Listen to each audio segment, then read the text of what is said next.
Hi friends, ಇವತ್ತಿನ recipe ಬಂದು ಹೋಳಿಗೆ ಸಾರು ಅಥವಾ ಒಬ್ಬಟ್ಟು ಸಾರು ಅಂತ ಕರಿಬಹುದು. ಹಾಗೆ ಉತ್ತರ ಕರ್ನಾಟಕದಲ್ಲಿ ಕಟ್ಟಿನ ಸಾರು ಅಂತ ಕರೀತಾರೆ, ಮಹಾರಾಷ್ಟ್ರದಲ್ಲಿ ಆಮ್ಟಿ ಅಂತ ಕರೀತಾರೆ. ಬನ್ನಿ ನಮ್ಮ ಉತ್ತರ ಕರ್ನಾಟಕ ಶೈಲಿಯಲ್ಲಿ ಹೇಗೆ ಸಾಂಬಾರು ಮಾಡೋದು ಅಂತ ನೋಡ್ಕೊಂಡು ಬರೋಣ.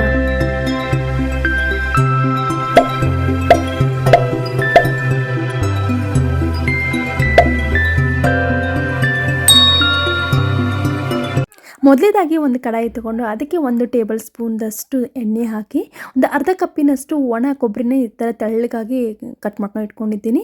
ಅದಕ್ಕೆ ನಾನು ಕಡಿ ಮಸಾಲ ಬಂದು 1 ಏಲಕ್ಕಿ, 3 ಲವಂಗ ಮತ್ತು ಒಂದು ಅರ್ಧ ಇಂಚು ದಾಲ್ಚಿನ್ನಿ ಹಾಕಿ ಚೆನ್ನಾಗಿ ಫ್ರೈ ಮಾಡ್ಕೊತಾ ಇದ್ದೀನಿ, ಸ್ವಲ್ಪ ಹಸಿ ವಾಸನೆ ಹೋಗೋವರೆಗೆ.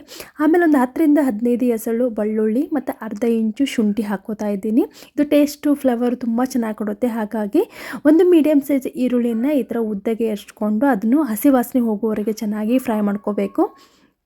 ಆಮೇಲೆ ಒಂದು ಟೊಮೊಟೊನ ಬಳಸ್ತಾ ಇದ್ದೀನಿ. ಇಲ್ಲಿ ನಾನು ಹುಣಸೆ ಹಣ್ಣು ಬಳಸ್ತಾ ಇರೋದ್ರಿಂದ ಜಾಸ್ತಿ ಟೊಮೊಟೊ ಯೂಸ್ ಮಾಡ್ತಾ ಇಲ್ಲ.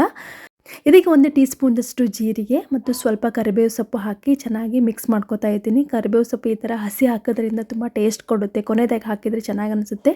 ಕೊನೆಯದಾಗಿ ಸ್ವಲ್ಪ ಉಪ್ಪು ಹಾಕಿ ಚೆನ್ನಾಗಿ ಮಿಕ್ಸ್ ಮಾಡ್ಕೋತಾ ಇದ್ದೀನಿ. ಟೊಮೆಟೊ ಸಾಫ್ಟ್ ಆಗುತ್ತೆ. ಇದು ತಣ್ಣಗಾಗೋದಕ್ಕೆ ಹಾಗೆ ಬಿಡಬೇಕಾಗುತ್ತೆ. ತಣ್ಣಗಾದ್ಮೇಲೆ ನಾವು ಮಿಕ್ಸರ್ ಜಾರಿಗೆ ಹಾಕಿದರೆ ಸಾಕು. ಇಲ್ಲಿ ಜಾಸ್ತಿ ಕಡಿ ಮಸಾಲಾನ ಯೂಸ್ ಮಾಡಿಲ್ಲ, ಯಾಕಂದರೆ ಉತ್ತರ ಕರ್ನಾಟಕದ ಮಸಾಲೆ ಖಾರನ ಬಳಸ್ತಾ ಇರ್ತೀನಿ. ಹಾಗಾಗಿ ಅದರಲ್ಲಿ ಎಲ್ಲ ಥರದ ಮಸಾಲೆ ಇರೋದರಿಂದ ಜಾಸ್ತಿ ಹಾಕುವ ಅವಶ್ಯಕತೆ ಇಲ್ಲ. ಈಗ ತಣ್ಣಗಾಗಿದೆ, ಅದನ್ನು ಮಿಕ್ಸರ್ ಜಾರಲ್ಲಿ ಹಾಕಿ ತರ್ತರಿಯಾಗಿ ರುಬ್ಕೋತೀನಿ. ತುಂಬ ಸಾಫ್ಟ್ ಪೇಸ್ಟ್ ಥರ ಮಾಡ್ಕೋಬಾರ್ದು, ತರ್ತರಿ ಇರಬೇಕು. ಹಾಗೆ ಬೇಳೆ ನೀರು, ಹುಣಸೆ ಹಣ್ಣು, ಕೊತ್ತಂಬರಿ ಸೊಪ್ಪು, ಕರಿಬೇವು ಮತ್ತು ಒಂದು ಸ್ವಲ್ಪ ಹಿಂಗಿದ್ರೆ ಸಾಕು. ಬನ್ನಿ ಇವಾಗ ಒಗ್ಗರಣೆ ರೆಡಿ ಮಾಡ್ಕೊಂಡ್ಬಿಡೋಣ. ಒಂದು ಪಾತ್ರೆ ತೊಗೊಂಡು ಅದಕ್ಕೆ 1 ಟೇಬಲ್ ಸ್ಪೂನ್ದಷ್ಟು ಎಣ್ಣೆ, 1 ಟೀ ಸ್ಪೂನ್ದಷ್ಟು ಜೀರಿಗೆ, 1 ಟೀ ಸ್ಪೂನ್ದಷ್ಟು ಸಾಸಿವೆ, ಹಾಗೆ ಸ್ವಲ್ಪ ಕರಿಬೇವು ಸೊಪ್ಪು ಹಾಕಿ ಚೆನ್ನಾಗಿ ಫ್ರೈ ಮಾಡ್ಕೋಬೇಕಾಗುತ್ತೆ. ಹಾಗೆ ಅದಕ್ಕೆ ಅರ್ಧ ಟೀ ಸ್ಪೂನ್ದಷ್ಟು ಹಿಂಗನ್ನು ಬಳಸ್ತಾ ಇದ್ದೀನಿ. ಹಾಕಿ ಚೆನ್ನಾಗಿ ಮಿಕ್ಸ್ ಮಾಡಿಕೊಂಡ್ರೆ ಅದರ ಘಮ ಚೆನ್ನಾಗಿ ಬರುತ್ತೆ. ಹಾಗೆ ಒಂದು ಅರ್ಧ ಟೀ ಸ್ಪೂನ್ದಷ್ಟು ಅರಿಶಿಣ ಮತ್ತು 1 ಟೀ ಸ್ಪೂನ್ದಷ್ಟು ಕೆಂಪು ಖಾರದ ಪುಡಿ, ಹಾಗೆ ಉತ್ತರ ಕರ್ನಾಟಕ ಸ್ಪೆಷಲ್ ಆದಂಥ ಮಸಾಲೆ ಖಾರನ ಬಳಸ್ತಾ ಇದ್ದೀನಿ. ಇದ್ರ ಬದಲು ನೀವು ಗರಂ ಮಸಾಲನ ಬಳಸ್ಬೋದು, ತುಂಬ ಚೆನ್ನಾಗಿ ಅನಿಸುತ್ತೆ ಅದು ಕೂಡ.